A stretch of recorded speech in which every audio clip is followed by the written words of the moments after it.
अस्सलाम वालेकुम, खैरियत से हैं आप? वालेकुम सलाम। अल्लाह का एहसान है, आप सुनाएं, सेहत कैसी है आपकी? अल्लाह ताला का बड़ा एहसान है, अल्लाह आपको इज्जत दे, अल्लाह आपको सलामती दे। Thank you.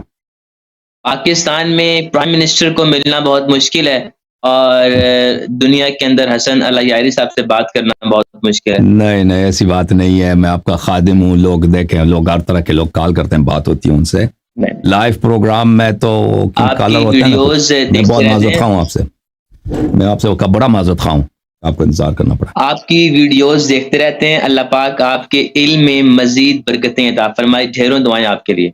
अल्लाह आपको इज्जत दे। थैंक यू सर, खुदा आपको सलामती दे। मसलक के अहले सुन्नत से मेरा ताल्लुक है जी सर। और चूंकि मैं शायर भी हूँ, शौकत रजा शौकत साहब का शागिर्द हूँ, शायर अहले अच्छा, बैत। तो तखल्लुस के तौर पे ना मैंने लफ्ज फातिमी को अपने साथ ऐड किया है, क्योंकि आवान मेरी कास्ट है और आफाक मेरा नाम है, मोहम्मद आफाक अवान।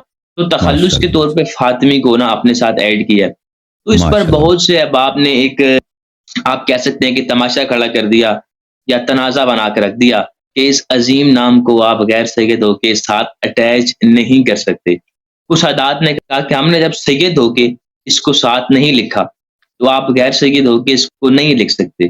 तो काफ़ी टेंशन में था, क्योंकि मैंने तो एक निस्बत से, मोहब्बत से, उनका खादिम होने की हैसियत से इसको साथ अटैच किया था। लेकिन बहुत से अहबाब ने, कुछ सादात ने भी और कुछ उलमा ने भी, जिनमें अहले सुन्नत के भी शामिल हैं और अहले तशय्युअ के भी शामिल हैं, काफ़ी सारा एतराज़ किया। तो इस बात को लेके मैं काफ़ी परेशान था। तो मैंने कहा जनाब अल-अयारी साहब से मुस्तनद हवाला पूछते हैं, और चूँकि इन्हें अरबी की लुगत पे भी कमाल अबूर हासिल है, तो इनसे पूछा जाए कि ये साथ लगा रहे या इसको हटा दिया जाए। देखिए मेरे भाई, शरई लिहाज से तो कोई हुर्मत नहीं है कि आप अपने आप को फातिमी कहलाएं। वो क्या, आप हज़रत ज़हरा सलाम अलैहा से मोहब्बत करते हैं।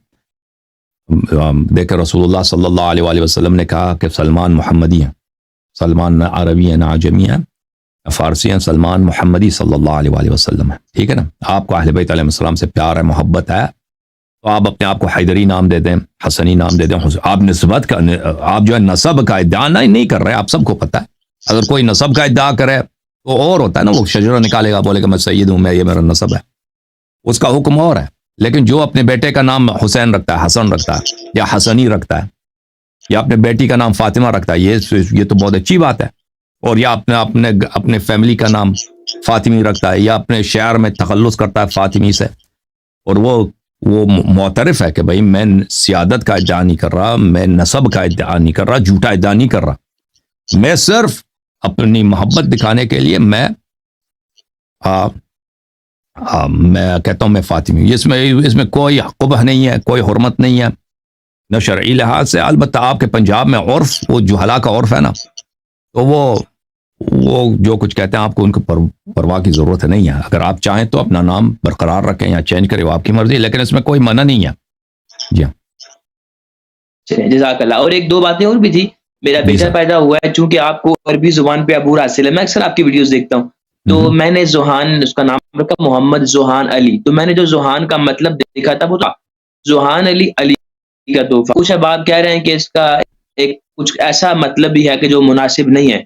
तो आप क्या कहते हैं कि लुगत के एतबार से इसका तोहफा ही बनता है या कोई गैर मुनासिब मतलब? कैसे, दाल से या जा से, किस तरह लिखते हैं जोहान? जे से, जी, जा से, वाद से, लेकिन जैसे गैर मग़ज़ूब अलैहिम, वो वाली ज़ात, मग़ज़ूब गज़ब वाली ज़ात, नुक्ते वाली, जे जैसे जिक्र है, जिक्र इस तरह, जिक्र ज़ात से है ना। जी जी, हाँ, जे से, जे, जोहान ये गैर मुतारफ है, मैंने कभी सुना नहीं इसको, जोहान। मैं एक मिनट में देखूं कोई लुगत, कुतुब लुगत में जोहान, मुझे तो कुतुब लुगत में ये नहीं मिल रहा जोहान कोई नाम, कि ये अरबी जबान में का लफ्ज नहीं है। चलिए आखिरी बात करते हैं। हाँ, आखिरी बात करते हैं। जी जी। तो वो ये कि आपका टाइटल भी नीचे आ रहा था, सैयद ज़ादी के निकाह के हवाले से बहुत से अहबाब इस मसले को डिस्कस करते हैं। अहले तशय्युअ में आप, चूंकि आप जानते होंगे, एक बड़ा नाम है पाकिस्तान के अंदर भी, शहनशाह नकवी साहब का, یقیناً ان کی ویڈیو کلپ بھی آپ کے سامنے گزرا ہوگا. جی جی. اور اہل سنت کے اندر ایک کافی بڑا نام گزرا ہے گولڈا شریف سے، پیر نصیر صاحب کا. انہوں نے ایک پوری کتاب لکھی ہے، شاید آپ کے علم میں ہوگی یہ بات بھی. تو مختصر سے وقت کے اندر کوزے کو سمندر کو کوزے کے اندر بند کرتے ہوئے اگر آپ کہیں، اگر اہل تشیع کے حوالے سے بھی اور اہل سنت کے حوالے سے بھی، تو کیا کہنا چاہیں گے؟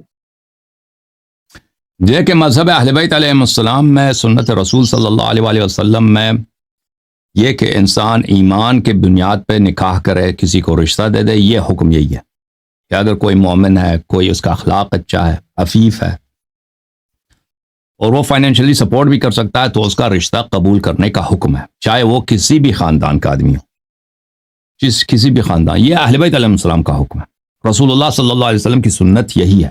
انہوں نے اپنے خاندان کی لڑکی کو دی ہے، اپنے چچا کی لڑکی کو دی ہے، مقداد کو دی ہے، اپنی بیٹیوں کو غیر بنی ہاشم کو دی ہے رسول اللہ صلی اللہ علیہ وآلہ وسلم نے. اور اہل بیت علیہ السلام نے اسی سنت پہ بار بار تاکید کیا.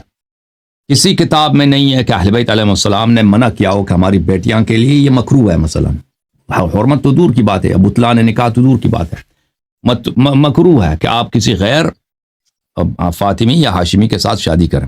کسی کتاب میں نہیں ہے. اور مؤرخین شیعہ یا غیر شیعہ جنہوں نے اس خاندان کو دیکھا، اس خاندان کے احوال نقل کیے، کسی بھی کتاب میں نہیں ہے.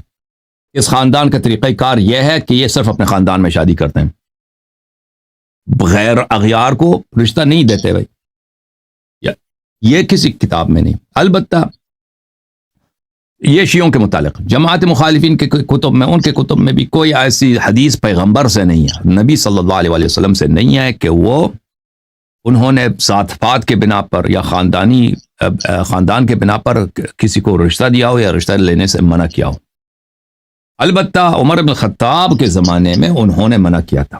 انہوں نے منع کیا تھا کہ عجم عرب میں شادی نہیں کر سکتے اور عرب قریش میں شادی نہیں کر سکتے. یہ ان کی سنت ہے. انہوں نے اس پہ کافی زور ڈالا تھا اور وہاں سے چلا تھا. تو بعد میں شافعی کا یہ فتویٰ ہے، شاید آپ کی کال کٹ گئی ہے، شافعی کا یہ فتویٰ ہے کہ بنی ہاشم میں غیر بنی ہاشم شادی نہیں کر سکتے. لیکن ابو حنیفہ کا فتویٰ یہ ہے کہ قریش ایک دوسرے سے شادی کر سکتے ہیں، غیر قریش میں شادی نہیں کر سکتے.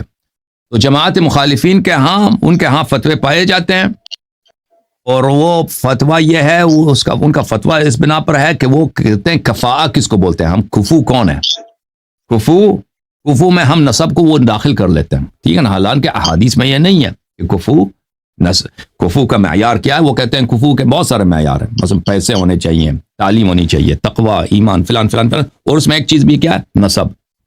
اہل بیت علیہ السلام نے کفاءہ کے شروط میں سے نسب کو حذف کر دیا. جماعت مخالفین کے فقہاء مجتہدین نے انہوں نے نسب کو داخل کر دیا. تو ان کے مذہب میں یہی ہے، اکثر کے مذہب میں، چاروں کے چار مذہب میں، معاف کیجیے گا، چاروں کے چار نہیں، ابو حنیفہ اور شافعی کے پاس اور مالک کے پاس اور اس کے بعد احمد بن حنبل کے پاس کچھ، اس کے پاس ڈیلا ہے. اس طرح ہے کہ ان کا آپس میں اختلاف ہے. بعض جو ہیں ان میں سے بنی ہاشم کا شادی قریش کا بنی ہاشم سے بھی حرام قرار دیتے ہیں، بعض صرف قریش کا آپس میں جائز قرار دیتے ہیں. تو بہرحال غیر قریشی قریش کے ساتھ ان کے ہاں شادی نہیں کر سکتا. تو یہ ان کے ہاں معیار اس طرح ہے. اللہ آپ کو جزائے خیر دے. Thank you sir. پاکستانی لوگ آپ کو کالز کر کے بہت تنگ کرتے ہیں، ان کے لیے آپ سے معذرت ہے. میں اکثر دیکھتا رہتا ہوں، کچھ پٹھان ہے باب، کچھ دیگر ہے باب، اور اموی حضرات آپ کو کرتے رہتے ہیں. تمام دانیوں کی طرف سے میں معذرت چاہوں گا.